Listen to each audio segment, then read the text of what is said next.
திரு செந்தில்வேல் அவர்கள்ட்ட yes sir அதில் ஒரு சதி இருக்குன்னு முதல் நாள்ல இருந்து குற்றச்சாட்டம் முன்வைக்கிறாங்க. விஜயனுடைய ஸ்டேட்மெண்ட் அஃப்கோர்ஸ் அதான் சொல்லுது, கரூரில் மட்டும் ஏது நடக்கணும், இந்த உண்மை மக்களுக்கு தெரியும் அப்படின்னு. கரூர் அங்கே போகிறாரு, அங்கே யாரை குறிப்பிட்டு பேசுகிறாரு அப்படின்றத வச்சு இப்போது அவர் கரூரோட முடிச்சு போடுறதெல்லாம் வச்சு காமன் மேன் எப்படி எடுத்துக்குவாங்க? சதி இருந்திருக்கு அப்படின்னு பார்க்க மாட்டாங்களா?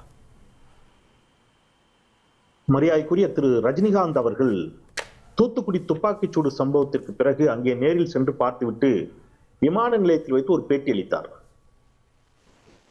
அப்ப அவர் ஒண்ணு சொன்னார், அங்க சமூக விரோதிகள் நுழைந்து விட்டார்கள் அப்படின்னு சொன்ன உடனே அப்ப அவருக்கு ஏதோ தெரிஞ்சிருக்கு போல இருக்கு, ஆதாரம் இருக்குதுன்னு சொல்லி இதே மாதிரி விசாரணை ஆணையம் அமைத்து ரஜினிகாந்த் அவரிடம் உங்களுக்கு தெரிஞ்ச தகவல்களை சொல்லுங்க அப்படின்னாங்க. நான் சும்மா சொன்னேன்ட்டார், அப்படி எனக்கு தெரியல அப்படின்னா எனக்கு எதுவும் தெரியலன்னு சொல்லிட்டார்.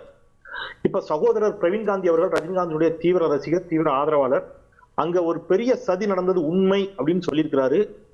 உள்ளபடியே அப்படி ஒரு சதி நடந்திருப்பதை பற்றி அவருக்கு தகவல் தெரியாம அப்படி சொல்ல மாட்டார். சும்மா வாய்ப்புளித்தோ மாங்காய் புளித்தோன்னு பேசக்கூடியவர் அல்ல நம்முடைய சகோதரர் பிரவீன் காந்தி அவர்கள்.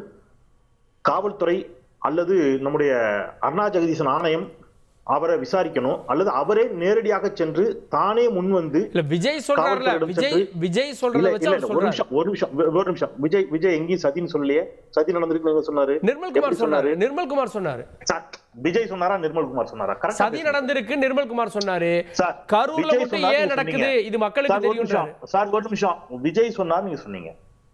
அங்க வேற யாரோ ஒருத்தர் திட்டமிட்டு ஒரு பிளான் பண்ணிட்டாங்க, ஒரு கருப்பாடு பிளான் பண்ணுச்சுன்னு சகோதரர் சொல்லுகிறார் என்றால் நான் கோபத்திலே சொல்லல, நான் வாதத்திற்காக சொல்லல, சீரியஸா சொல்றேன். அது யாராவனாலும் இருக்கட்டும் சார், அதை பற்றி தகவல் தெரியாம இவ்வளவு பெரிய பாரம்பரியமிக்க தந்தி தொலைக்காட்சியில கண்டிப்பாக பிரவீன் காந்தி பேசியிருக்க மாட்டார். அவருக்கு ஏதோ தகவல் தெரிஞ்சிருக்குது, அவரை காவல்துறை விசாரிக்க வேண்டும். யார? சகோதரர் பிரவீன் காந்தியை. அந்த உண்மை யாருன்னு தெரிஞ்சுக்கிறதுக்கு அவர்கிட்ட இருக்கும், அதை கண்டிப்பா அவர் சொல்லுவார் அப்படின்னு நான் நம்புறேன். அல்லது ரஜினிகாந்த் வழியிலேயே இல்லைன்னு சொல்றாரான்னு தெரியல.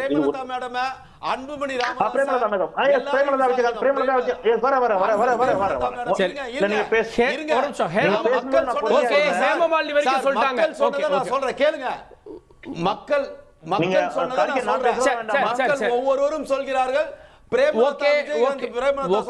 அன்புமணி ராமதாஸ் சொல்றாங்க, ஹேமமாலினி வரைக்கும் சொல்லிட்டாங்க. ஓகே, என்னோட ஒபினியன் இல்ல. சரி, ஓகே, நான் பல பேர் சொன்னதை நான் சொல்றேன். பல பேர் சொன்னதை நான் சொல்றேன். நீங்க புதுசா நான் சொல்லணும் இல்ல. உங்கள் மனசாட்சியா சொல்லும். பேசுபவர் செந்தில் உங்கள் மனசாட்சியா சொல்லும்.